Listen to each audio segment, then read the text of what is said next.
The Royal Canadian Mounted Police. Over a period of 38 years, Arnold Freeburg painted over 200 pictures of the Royal Canadian Mounted Police. Seeing such a profusion of Mountie subjects, many have asked the artist, what inspired you to paint so many pictures on this one particular subject? Truth be told, the series didn't spring from artistic inspiration. It all began in the 1930s, in the depth of the Great Depression. The Northwest Paper Company of Cloquet, Minnesota, a then struggling manufacturer of quality printing papers, sought an advertising theme that would establish its product as strong, dependable, and able to do the job well.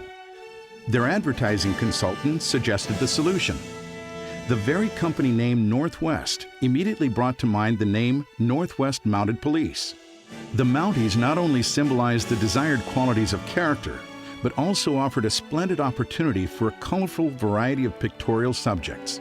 The Canadian frontier with its pioneer homesteaders, trappers, miners, native Indian life, dog teams, canoes, lumbering, and of course, always fine horses, all set in the splendid natural scenery of Canada. Freeburg did his first Mountie picture, a canoe subject, in 1937, and in time became the most prolific and best-known producer of these illustrations, except for the years he spent in World War II or when occupied with other commitments. The series finally ended with Freeburg's last painting, which appeared on the 1976 calendar.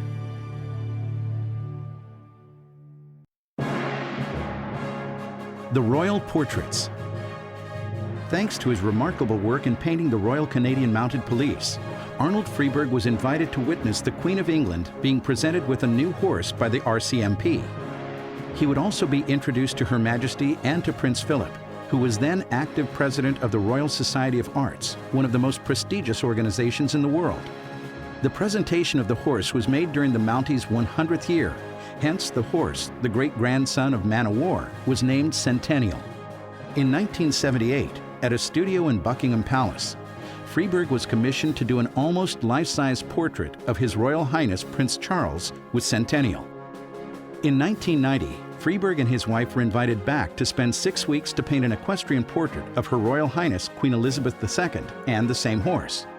This was a rare honor for an American painter. Achieving a grand type of royal portrait with a horse is exciting, Freeburg said.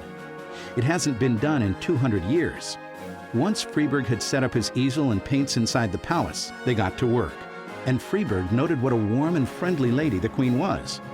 Their last sitting took place on the 4th of July. Without being brash, Freeburg joked, "You made me work on our national holiday." I said, "I know what you're doing. You're getting even for Bunker Hill." Being commissioned to paint these royal portraits meant that Freeburg's name could be linked to such great artists as Rembrandt, Velázquez, Raphael, Rubens, Van Dyck, and others who had painted portraits of the royal family.